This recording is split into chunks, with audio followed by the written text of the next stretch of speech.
Woo, woo, big dog. I'm talking to you, Jordan Davis. You know, this year is a make it or break it year for the big guy, JD. He even said it himself about himself and the Kobe Dean. No one's coming to save us this year. And if that quote doesn't speak volumes to you guys, I don't know what does. I think it's also safe to say, let me know what you guys think in the comments. Davis is probably the most likable player on the roster. I think the only other person that I would say is more likable than him right now, Kelsey's gone, Brandon Graham. Smiley. Dude is always happy, upbeat. How can you not like that guy? No matter what, this has nothing to do with football. This just has to do with personality. I think Jordan Davis is like that kind of guy that walks into a room with no friends and walks out with everybody like knowing him, loving him, following on Instagram, all that good stuff.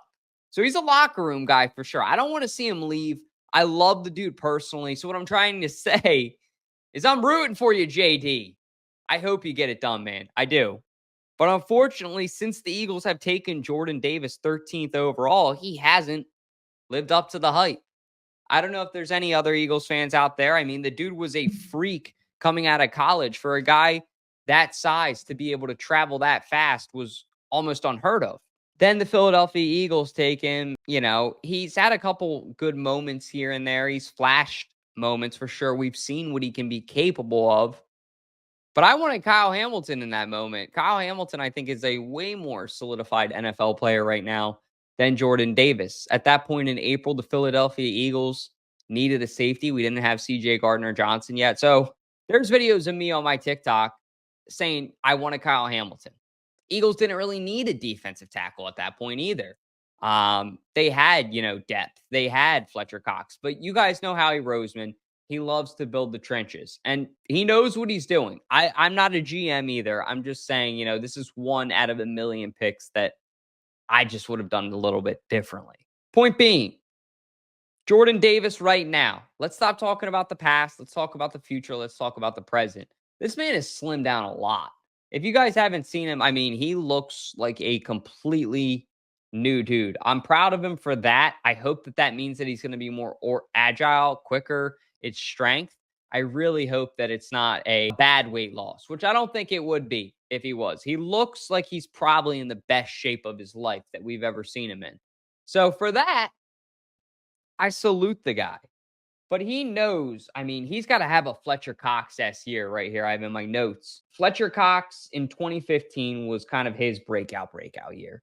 9.5 sacks, 68 tackles, 2 passes defended. I mean, that's an NFL defensive tackle pro bowler right there. Like that's legit.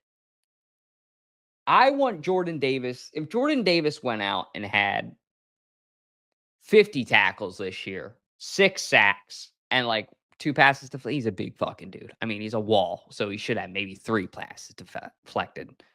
If he had that, though, oh my goodness gracious. Oh my God.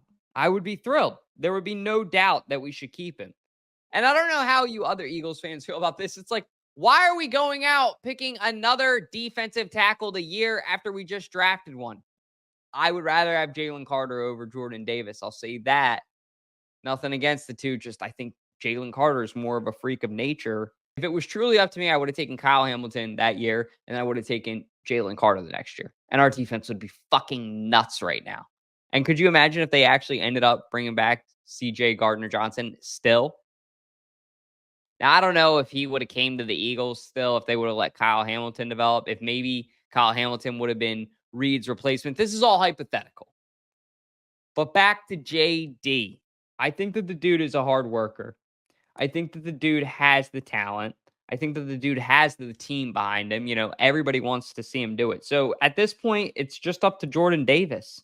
I love the quote, and I'll end the video with it here. No one's coming to save us. So, JD, you got to be able to be productive in the run game. JD, you got to be able to be productive getting sacks on the QB. Where he's really got to prove it, though, is that run game, that short run game, where that running back is kind of getting tangled up in the A and B gap. You got to be able to get over and use some of that weight loss, use some of that agility to be quicker, be more agile, grab that running back with one arm and drag him in. That was what Fletcher Cox was so good at, was being that run-stopping defensive tackle too. He had his fair amount of sacks on the QB, not saying he didn't, but that was what was so nice about having a defensive tackle like Fletch, and that versatility was knowing teams are going to struggle to run the ball against us and they are going to fear the guy in the middle. My thing too is it's like, could you imagine if we get Jordan Davis and Jalen Carter humming on all cylinders? Whew, what a time to be alive. Let me know what you guys think in the comments. I'm interested to hear. Like I said, I mean, he's probably got the best personality on the field. All the Georgia guys do, though, to an extent. They're all great guys, but he definitely is that guy that lights up a room. He sings karaoke. He's, not shy. He's not afraid to come out of his shell. I just love Jordan Davis. So I'm rooting for you, man. If you guys aren't, please drop a subscription, like, comment, follow. Seriously, all those little things really matter and matter to me as an Eagles fan. Really makes my day. That's all I got for you. As always, guys, God bless. Go Birds. Caw-caw.